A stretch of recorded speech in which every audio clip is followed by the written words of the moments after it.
Hi guys, how you doing? This is a video about roundabouts and when to signal when you leave them. So what the rules are basically, because at mini roundabouts you don't need to signal when you leave them, and at bigger roundabouts that have a curb in the middle you need to signal when you leave them, right? So, and it's also about whether to signal or how to signal on approach to the roundabout. Let's start with that because that's easiest. Listen to the examiner, right? If the examiner says turn left, you use a signal to the left. If the examiner says turn right, you use a signal to the right. If he says follow the road ahead, there is no left or right. There is no signal to begin with, right? So that is ridiculously easy. Listen to the examiner. Listen. That's it. And then you will always signal with perfection all the time. Then it is up to you to see what type of roundabout you're using. If it is painted only, okay, so it's a painted circle on the floor, then you don't need to signal when you leave. So if he says at the roundabout, which is painted, at the roundabout, I'd like you to follow the road ahead, it's the second exit, or he says nothing at all, nothing said, straight ahead. If you are going straight on at the roundabout and it's painted, there is no signal whatsoever, none, because you don't signal when you leave a painted roundabout. They are too small. It's just a total hassle. There is not enough space for you to be able to mirror and signal out. In fact, if you did, it's more likely that you're going to wobble. Yeah, it's more likely that you're not going to check your mirrors because there's not enough space. There's just not enough space. You can do it. And if you are slow enough, you can do it. It is possible. But most of the time, people have bad position or they don't check their mirrors because they just haven't got time. If it's a mini roundabout that is painted, you do not need to signal when you leave. Yes, you need to signal to go in. If you're turning left first exit, you need to signal to the left. If you're turning right third exit, as an example, you need to turn right. But when you leave the roundabout, you don't need to tell people that you're leaving because you'll already be halfway down the new road. So mini roundabouts that are painted, signal in, but don't signal when you leave. It's just hassle, right? So that's the first thing. Then when you've got a larger roundabout that has curb in the middle, that's when you need to signal when you leave. This is a roundabout that you must signal when you leave. I hope this is coming through because I can't see what I'm doing. This roundabout has a curb in the middle. There's something in the middle of the roundabout that you couldn't drive over without severely damaging the car. There's curb, there's grass, there's trees, there's stuff in the middle. There's something in there, tangible, physical, that you can't go over. When there is something in the middle of the roundabout, you need to signal when you leave because the roundabout is big enough to be able to communicate with the people who are coming into the roundabout. If you use an exit signal, the people who are coming into the roundabout can see that and they can be like, oh cool, this person's leaving, I can go, yeah? So if the roundabout is big like this, you need to signal in and out. However, you're still using the same rules as before. At the roundabout, turn left, signal to the left. At the roundabout, turn right, signal right. At the roundabout, follow the road ahead, it's the second exit. Follow the road ahead, it's the third exit. No signal to begin with if you hear follow the road ahead, but then you must signal to leave. Follow the road ahead, second exit. No signal to go in, follow the road ahead. Then you go past the first exit, and when you've passed the first one, then it's mirrors to the left, then it's signal to the left. This communicates with the person who is in the third exit, and they can go, oh cool, that person's leaving, yeah, and then you can leave and you can help them enter the roundabout. It's very important, yeah, that you signal after the exit that you didn't want. If you're taking the fourth exit, after the third, you signal out. If you're taking the third exit, after the second, you signal out, yeah? So in this picture, you can see that the blue car has gone in with no signal, and then he signals out after the first exit.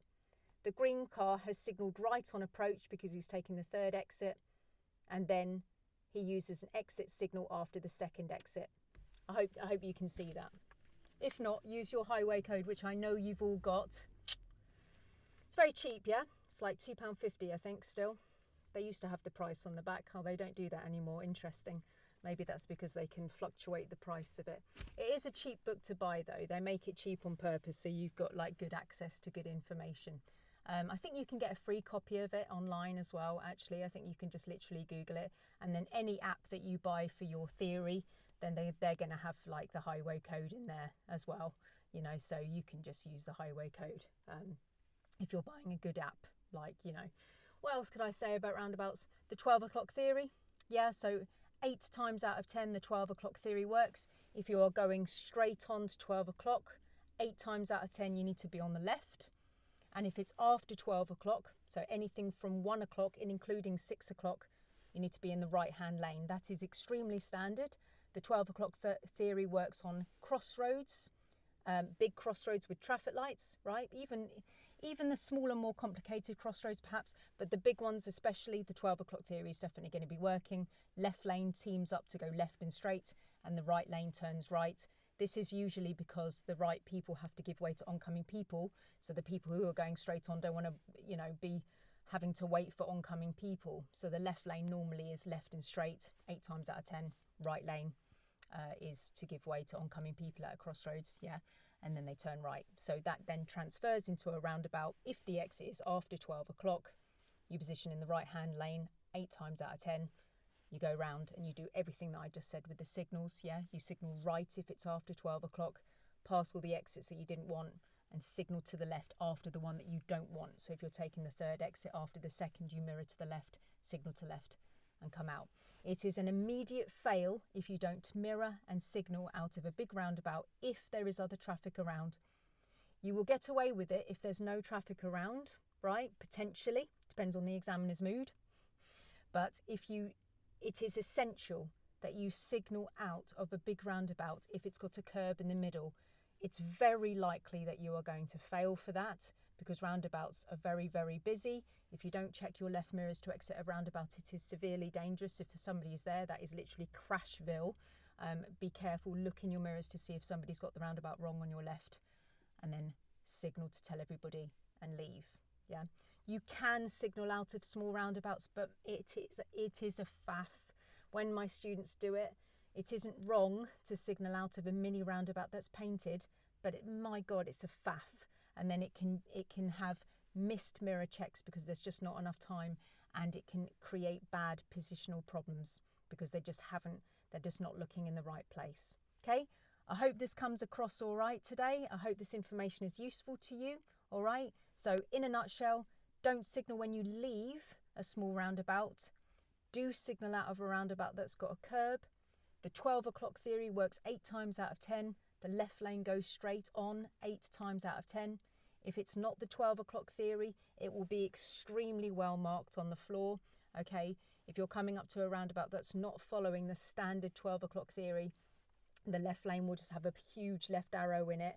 And that is because there is something big on the left, something big like hundreds of people go to, maybe even thousands of people go to, like a shop like Sainsbury's, Tesco's, Waitrose, a racecourse, an industrial estate, a jumping place, a trampoline place, a shopping mall. If there's hundreds of people that will go there, the 12 o'clock theory may not work because they're trying to filter hundreds of people into that lane, but it's more on the rare side. It is likely on your test that you're going to see a junction like that because he knows that you've been conditioned to use the 12 o'clock theory, and he's going to put you on the spot to see if you can cope on the spot with changing the mindset or seeing on the floor. Guys, if you choose the wrong lane, go the wrong way. You don't fail for going the wrong way, but you will fail for swerving and trying to correct things. So go the wrong way. It's very important. I went the wrong way on my advanced driving test, and I still passed first time. We ended up in a sort of fieldy, farmy thing, and the examiner just turned around to me and said, well, we've gone the wrong way, which was blindingly obvious because we were in a farm, right? And then I had to turn the car. I did a weird sort of 3-point turn with excellent observations, came out. That was my advanced driving test. One of my students recently went on a band test, so he had an extended test. he went the wrong way 3 times and he didn't fail for going the wrong way 3 times. It wasn't that makes you fail, right? You may be on the road for longer if you go the wrong way because you've gone the wrong way. Now you've got a larger test route today, but who cares about that really, as long as you're not going to fail for whatever's on the new road that you've now selected as your bespoke driving test. All right, guys. So anyway, that's enough information for today. I really hope that helps you, and I will see you on the next one.